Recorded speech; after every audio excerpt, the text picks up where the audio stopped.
Bonjour! Bonjour! Bienvenue sur ce nouvel épisode de notre podcast où on étudie les Écritures et spécialement le Livre de Mormon. Je m'appelle Isabella. Et moi c'est Jada. Et aujourd'hui on va parler du chapitre Alma 14 dans le Livre de Mormon. C'est un chapitre qui est assez difficile, qui est assez difficile à lire, je trouve, parce qu'il y a beaucoup de choses qui sont assez tristes qui se passent. Mais justement, on voulait... on veut en parler un peu. Et notamment ressortir une petite question qui est aussi pas très simple à répondre, mais on va essayer. Oui, et il faut savoir qu'aujourd'hui on va commencer à y répondre. C'est clairement pas une réponse complète, ce n'est clairement pas non plus une réponse officielle de notre église, c'est juste des sentiments personnels qu'on a reçus en lisant les Écritures et en y réfléchissant un petit peu. Donc on espère que vous allez les prendre plus comme un point de vue, des conseils peut-être qui peuvent vous aider à comprendre la question et la réponse. Et surtout, vous n'hésitez pas à mettre dans les commentaires ce que vous en pensez et comment vous ressentez que la réponse à cette question doit être donnée. Et du coup, vas-y. Du coup, la question c'est pourquoi des personnes justes doivent souffrir ? Mais avant d'y parler un petit peu plus et d'essayer de donner une réponse, on a des écritures qu'on veut vous partager. Enfin, Jada a des écritures qu'elle veut vous partager. Et elles sont trop belles, du coup, on voulait vraiment en parler. Dans le chapitre 13 de Alma, on parle de la prêtrise, et il faut savoir que la prêtrise, donc, c'est le pouvoir que Dieu il donne aux hommes pour agir en son nom. C'est les fondements, c'est vraiment le fondement de tout ce qu'on croit, de tout ce qu'on fait. On croit que justement ce qu'on fait, il a du sens parce qu'il y a la prêtrise pour le faire. Dieu, il nous a donné la possibilité de le faire par la prêtrise. Et c'est pour ça que je voulais lire un petit peu deux écritures qui parlent de comment un homme est choisi pour avoir la prêtrise. Et en général, c'est comme ça que... c'est les qualités qu'un homme a quand il reçoit la prêtrise. Et donc c'est dans Alma 13, 10, 11, et ça dit « Or, comme je l'ai dit concernant le Saint-Ordre ou cette haute prêtrise, il y en eut beaucoup qui furent ordonnés et devinrent grands prêtres de Dieu. Et c'est à cause de leur foi et de leur repentir extrême et de leur justice devant Dieu, car ils choisirent de se repentir et de faire ce qui est juste plutôt que de périr. C'est pourquoi ils étaient appelés selon ce Saint-Ordre et étaient sanctifiés, et leurs vêtements étaient blanchis par le sang de l'agneau. » Et j'aime beaucoup parce que, en tout cas, nous on a quelques bons exemples de ça dans notre famille. Moi j'ai mon mari et le premier détenteur de la prêtrise qu'on a connu, c'est notre papa. Et c'est des hommes comme ça. Je ne peux pas dire que tous les hommes qui ont la prêtrise sont comme ça, mais en général, moi j'en ai rencontré beaucoup qui avaient beaucoup de foi, qui essayaient vraiment de se repentir, qui essayaient de marcher dans les voies de Dieu et d'être sanctifiés justement par le sang de l'agneau. Pas forcément pendant toute leur vie, parce que je pense que tous, on a des moments difficiles dans notre vie où on n'arrive pas vraiment à faire ces choses, mais en tout cas je sais qu'aujourd'hui c'est des hommes qui s'efforcent. En tout cas mon père et mon mari, c'est des hommes qui s'efforcent vraiment à être dignes de la prêtrise et à être dignes de cet appel et de cette ordination. Et donc je voulais un petit peu dire, il y a des hommes comme ça qui existent dans le monde et on a vraiment de la chance. On a tellement de chance de les avoir dans notre vie, donc voilà. Du coup, en fait, dans le chapitre 14, Alma et Amulek, ils sont en fait dans le peuple d'Ammonia. Donc de nouveau, on est avec Alma en train de suivre Alma qui va prêcher à son peuple afin qu'il se repente et qu'il change, parce qu'il y a vraiment des parties du pays, du pays on va dire qu'il gouverne, qui sont très mauvaises. Et donc il va et il leur prêche avec Amulek pour qu'ils se repentent. Sauf que là c'est un peuple qui est un peu plus dur de cœur. Et donc en fait ce qui se passe dans ce chapitre, c'est que ils prennent les croyants, les personnes croyantes dans le pays, et ils les tuent par le feu en fait. Ce qu'ils font, ce qui est encore pire, c'est qu'ils prennent Alma et Amulek et ils les font regarder toutes ces personnes qui sont en train de mourir, et ils ont pris aussi leurs écritures qu'ils ont jetées au feu, vraiment genre toutes les choses qui font qu'ils sont croyants et qui manifestent leur croyance. Et donc Alma et Amulek, ils sont en train de regarder cette souffrance, et qui est super difficile à regarder, et justement en fait ils ont fait ça parce qu'ils disaient bah si t'es assez fort Alma, avec tout ce que tu nous prêches, si vous êtes assez fort, bah alors sauvez ces personnes qui sont que nous on va jeter dans le feu et qui sont en train de mourir.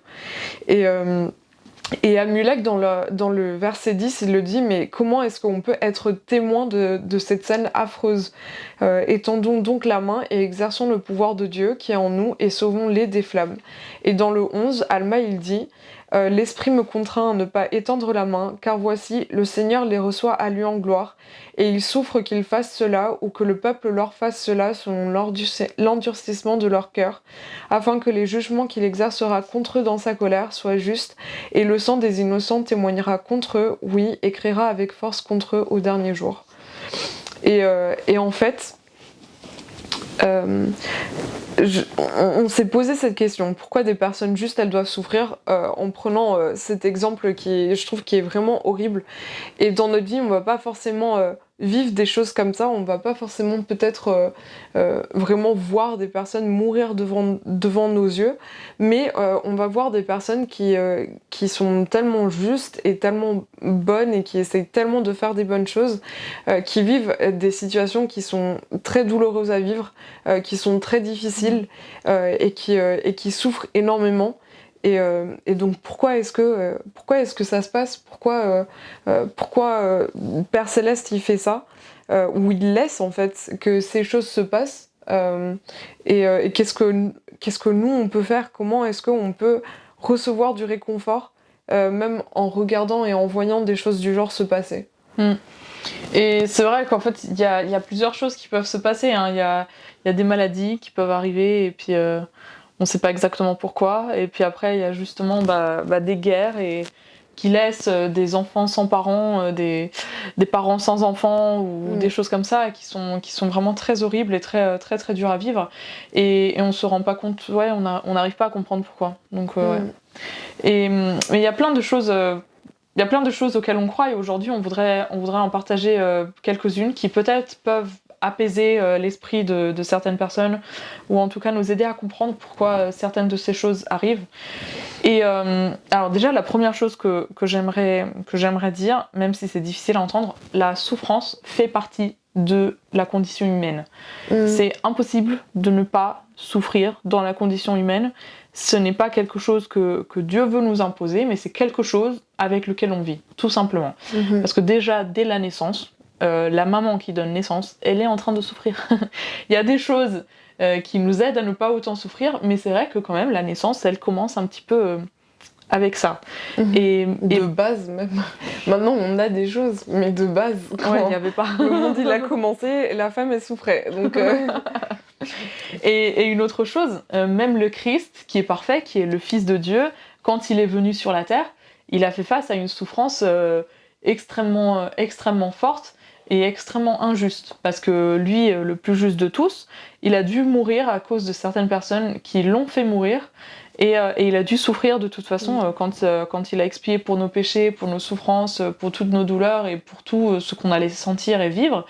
Et ben en fait, il a quand même lui aussi souffert. Donc il faut savoir que c'est quelque chose qui fait partie intégrante de notre vie mortelle.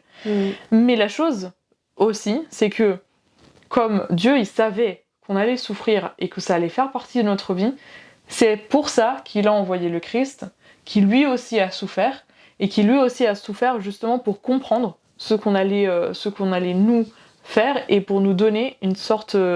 Une raison de continuer à vivre, un espoir que les choses pouvaient s'améliorer. Et justement, cet espoir, on le retrouve dans une doctrine que l'on connaît comme le plan du salut. Et en fait, une autre chose qui me vient en tête en parlant de tout ça, c'est aussi un épisode qu'on a fait, je me rappelle plus lequel c'est, mais où on a parlé du fait que Dieu, il est passé par toutes ces choses et donc que nous aussi on doit passer par toutes ces choses. Et dans le plan du salut, justement, un des objectifs de notre vie sur la terre, de pourquoi on a le plan du salut, c'est de pouvoir devenir comme Dieu un jour.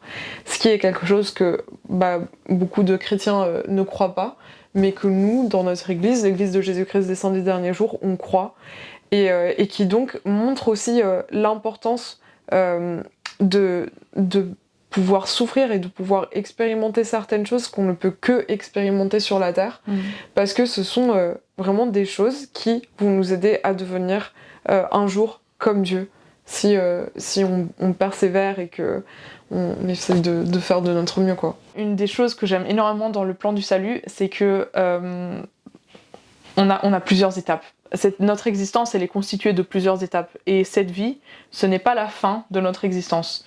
Et une partie qui me rend déjà un peu plus tranquille avec le fait des injustices qu'on vit ici dans le monde, surtout les injustices qui sont causées par des personnes autres que nous, et des choix autres que nos choix, c'est quelque chose qui se trouve dans Alma 40-14, et j'aimerais vous le lire.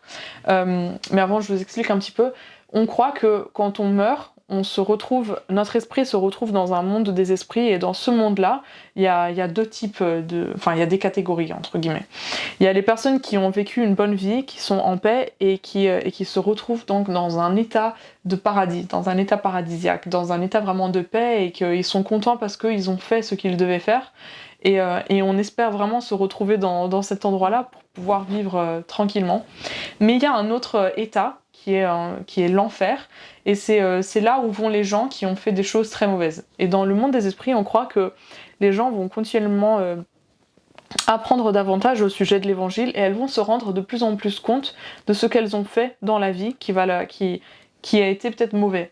Et une des choses... Ouais. Aussi parce que le monde des esprits, c'est juste une étape avant le jugement. Oui. Donc c'est pas pour toujours qu'on y sera, c'est vraiment en attendant le jugement. Ouais, exactement, merci. Et dans le 14, on lit, dans Alma 40-14, on lit quel est l'état de l'âme des méchants. Et il dit, oui, dans les ténèbres et dans un état d'attente affreuse et terrible de l'indignation ardente de la colère de Dieu contre eux. Ainsi, ils restent dans cet état, de même que les justes dans le paradis, jusqu'au moment de leur résurrection. Et déjà ça, je pense que c'est une rétribution très très grande pour ceux qui ont fait des mauvais actes, parce que surtout quand ils ont été mauvais envers certaines personnes, ils vont se rendre compte de tout ça, et ils vont vivre dans un état d'enfer, dans un état de culpabilité tellement grand, un état d'attente affreuse et terrible de l'indignation ardente de la colère de Dieu contre eux. Ils vont se rendre compte de ce qu'ils ont fait et de ce qui les attend quand ils vont voir Dieu. Et justement, alors peut-être quand on le lit comme ça, on se dit ouais, mais est-ce que ça en vaut vraiment la peine de juste je sais pas, aimer tout le monde et être gentil avec tout le monde, même ceux qui nous font du mal. Et oui, ça en vaut la peine, parce que cet état dans lequel ils vont se sentir, je pense qu'il est incompréhensible pour nous. Mais j'aime trop le chapitre 36 dans Alma, parce que Alma le jeune, donc on en a parlé. Celui dont on est en train de parler. Ouais. Et on a parlé il y a quelques semaines de sa conversion. Il a eu un processus de conversion genre incroyable. Et dans le chapitre 36, je vous invite à le lire parce qu'il est trop beau. Il l'explique beaucoup plus en détail parce qu'il est en train de parler à son fils et l'amant pour lui expliquer en fait exactement ce qu'il a vécu pendant les 3 jours où il était évanoui en fait. Et dans les versets 12, 13 et 14, il dit: Mais j'étais torturée d'un tourment éternel, car mon âme était déchirée au plus haut degré et torturée par tous mes péchés. Oui, je me souvenais de tous mes péchés et de toutes mes iniquités, et à cause de cela, j'étais tourmentée par les souffrances de l'enfer. Oui, je voyais que je m'étais rebellée contre mon Dieu et que je n'avais pas gardé ses saints commandements. Oui, et j'avais assassiné beaucoup de ses enfants, ou plutôt les avais entraînés à la destruction. Oui, en bref, si grande avaient été mes iniquités, que la pensée même de retourner en la présence de mon Dieu torturait mon âme d'une horreur inexprimable. Et moi, j'aime trop comment il parle, Alma, et comment il explique, parce que je trouve qu'on arrive à comprendre d'une petite manière comment on peut se sentir, ou les personnes qui ont fait du mal à d'autres personnes, elles pourront se sentir, que ce soit dans le monde des esprits, donc dans cet état d'enfer, mais aussi pendant le jugement. Parce que pour moi, c'est vraiment cette chose de, pendant le jugement, on aura une grande partie à jouer par rapport à ce qu'on a fait, parce qu'on se rappellera de chacune des choses qu'on a fait, et on saura en fait tout le mal qu'on a fait aux gens autour de nous, et je pense que ça va être un moment qui va être très difficile, et encore plus difficile pour les personnes qui ont vraiment, genre, vraiment fait du mal aux gens autour d'eux, mais d'une manière inconcevable sur cette terre. Donc pour moi, ça me donne quand même une certaine tranquillité d'esprit de se dire, dans cette vie, on vit des injustices qui sont horribles, et ça c'est sûr. On vit des choses qui sont parfois insupportables, surtout quand c'est à cause des personnes autour de nous. Mais Dieu, il va faire en sorte que tout soit juste, et il va faire vraiment en sorte que ces personnes qui nous ont fait du mal, bah, ils soient jugés par ce qu'ils ont fait. Et justement, en fait, je veux revenir un petit peu à l'idée de l'expiation de Jésus-Christ. C'est vrai qu'on a beaucoup de souffrances dans le monde, mais c'est aussi vrai qu'on a une façon de se sentir plus apaisé par rapport à nos souffrances. Et c'est le Christ. Donc tout était prévu. Parce que, tout était prévu. Parce qu'il savait tout simplement qu'on allait avoir de la souffrance, parce que nous-mêmes, on allait prendre des choix qui allaient nous faire souffrir. Comme moi, je sais que ma fille, elle va souffrir dans sa vie, mais c'est pas pour autant que j'ai décidé de ne pas la voir. Parce que je sais que je vais être là avec elle, et quand elle souffrira, même si ça va être quelque chose de très très grand pour elle, j'ose espérer que mon aide va pouvoir l'apaiser et va pouvoir la faire sentir bien, même dans les souffrances. Et la chose, c'est qu'on sait que les souffrances aussi, c'est quelque chose qui nous aide à avancer. Si on vivait dans un monde où il n'y avait aucune souffrance, on ne pourrait sentir aucune joie, aucune paix qui vient après la souffrance. Et malheureusement, je sais pas si malheureusement ou heureusement, c'est cet équilibre qui fait qu'on peut vivre. On en a parlé énormément dans un live qu'on a fait en février, donc n'hésitez pas à aller le voir. Ce sont des sujets qui sont toujours très compliqués à aborder, parce que le fait de dire que Dieu il nous laisse souffrir, c'est quelque chose qui est un peu dur à comprendre, mais moi je crois personnellement qu'il ne nous laisse pas souffrir, mais qu'il laisse que certaines choses nous arrivent justement pour ce que tu as dit tout à l'heure, pour qu'on s'améliore, pour qu'on grandisse, et pour qu'un jour on puisse recevoir la paix éternelle qu'il veut qu'on reçoive. Et c'est vrai que si on croit au plan du salut, quand on arrive à croire au plan du salut et on arrive à saisir un petit peu l'immensité de ce que c'est, on se rend compte que cette période, elle est très courte par rapport à tout ce qu'on aura à vivre plus tard. Et pour conclure, on voulait reprendre la petite liste qu'on avait utilisée la semaine dernière par rapport au fait de se battre contre l'orgueil. Pas pour parler de l'orgueil maintenant comme ça, mais parce qu'on a un point qu'on a trouvé intéressant, justement pour pouvoir aider les personnes qu'on voit autour de nous qui sont en train de souffrir, pour pouvoir être un soutien pour elles. Et pour nous aussi avoir un petit peu de paix dans notre esprit, pour ne pas en fait être tout le temps énervé contre les personnes qui font souffrir les autres, ou énervé à cause de toutes les nouvelles qu'on voit dans le monde de la souffrance, quoi. Donc, c'est un petit peu ça. Ouais. Et donc le point numéro 2, c'est aimer vos frères et sœurs. Bon, c'est un point qu'on entend toujours, c'est un cantique.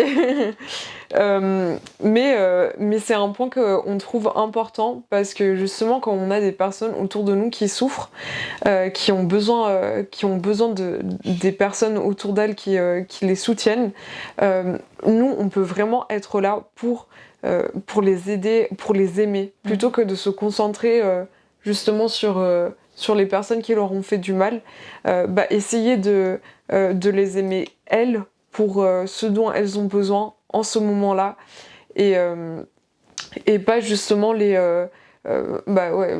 mettre de l'huile sur le feu en disant ah mais les personnes qui t'ont fait mal c'est vraiment n'importe quoi nan et tout. Oui, enfin elles le savent, forcément elles l'ont vécu. Elles l'ont vécu, elles savent que c'était très difficile et peut-être que c'est mieux de juste prendre du temps avec elles, prendre du temps pour passer des moments avec elles plutôt que de retomber sur les situations qu'elles ont vécues même que ces temps en fait ils soient là pour les fortifier pour les aider à affronter ces problèmes mais sans que ça retombe tout le temps sur quelque chose qui soit négatif en fait. Exactement. Ce que je voulais dire, c'était au lieu de se concentrer sur notre haine et sur la haine que ces personnes pourraient ressentir, que ce soit en fait par rapport à des personnes, mais même par rapport à des maladies, parce qu'on a beaucoup de haine aussi envers les maladies qui peuvent affliger certains de nos êtres chers. Donc au lieu de se concentrer sur cette haine, concentrons-nous sur l'amour qu'on peut apporter aux gens qui se retrouvent dans la situation, et même sur l'amour qu'on peut se porter à nous-mêmes, parce que quand quelqu'un de proche est en train de vit quelque chose d'injuste, on est nous aussi affectés, qu'on le veuille ou non, on est aussi affectés. Donc essayons de se concentrer justement, comme tu disais, sur cet amour qu'on peut partager avec les autres. Ouais. Et la deuxième chose, qui n'est pas forcément facile à entendre, c'est de pardonner. Si c'est justement quelque chose qui a été causé par des personnes autour de nous, essayons de pardonner les personnes qui ont causé ce tort, pas pour les personnes en elles-mêmes, mais pour nous-mêmes, pour avoir cette paix dans notre esprit, cette paix dans notre âme, et pour essayer d'abandonner les rancunes qu'on a envers les personnes. Et une des choses qu'on voulait aussi dire, c'est d'essayer d'écouter les personnes qui ont vécu une injustice, de pas forcément les conseiller. Alors il y aura des moments où on aura besoin de les conseiller, où elles auront besoin d'être conseillées, mais de pas les obliger à écouter nos conseils, parce qu'elles ont pas forcément besoin de ça. Peut-être que si, et si vous ressentez que c'est le moment, allez-y, mais elles n'ont pas forcément besoin d'entendre dire qu'il faut qu'elles pardonnent leur agresseur, qu'il faut qu'elles pardonnent leur chef d'État s'ils sont en guerre, ou la personne qui leur a fait du mal, ou quoi que ce soit. Même si c'est la bonne chose à faire, parce que je viens de dire que c'est la bonne chose à faire, et parce que on le sait, les Écritures le disent, Dieu l'a révélé énormément de fois, essayons de les écouter. Essayons de comprendre ce qu'elles sont en train de traverser et juste écouter. Et au moment où elles en auront besoin, au moment où on ressentira que c'est le bon moment, de donner les bons conseils. Mais en tout cas, voilà, c'est un petit peu ce qu'on a... Et c'est intéressant parce que moi, dans les études que je fais, dans le travail social, justement, c'est quelque chose qu'ils nous disent, qui nous répètent plusieurs fois, le fait de... souvent dans le travail social, quand on travaille avec les gens, on essaie de les conseiller beaucoup ou de leur trouver des solutions. De leur trouver des solutions ou de leur dire ce dont ils ont besoin ou quoi que ce soit, ce qu'ils doivent faire, ce qu'ils doivent pas faire. C'est très simple de tomber dans ça et en fait c'est le contraire qu'on doit faire. C'est justement les écouter qui va servir beaucoup plus et être là pour eux et je pense que c'est comme ça genre avec tout le monde, avec peu importe quelle relation, le fait d'écouter et d'être présent parfois souvent ça peut faire beaucoup plus que juste d'essayer de donner tout le temps des conseils. Ce qui veut pas dire qu'il faut pas qu'on conseille. Je pense qu'il y a des moments où quand même comme tu dis il faut conseiller, mais d'abord laissons nous le temps d'écouter exactement en entier sans couper la personne ce qu'elle est en train de vivre et ce qu'elle est en train de ressentir. Ouais, exactement. Donc voilà. Alors, ok, donc Pour finir, on vous lance ce petit défi, donc d'abandonner la haine et de se concentrer sur la personne qu'on a devant nous qui a besoin d'être aimée. Et ouais, je pense que vous verrez beaucoup de différences dans la relation avec la personne et dans ce que vous pouvez lui apporter. Donc voilà, mettons-nous ces défis. Ouais. Et donc c'est fini pour cet épisode. Merci de nous avoir suivis. N'hésitez pas à mettre dans les commentaires ce que vous avez pensé, vos retours. Comme d'habitude, on a trop envie de savoir ce que vous en pensez. Et n'hésitez pas aussi à venir à nos événements en live qu'on publie sur nos réseaux. Il y a toutes les informations sur nos réseaux, donc n'hésitez pas à aller voir. Yes. Et donc voilà, on vous dit à la prochaine. À la prochaine.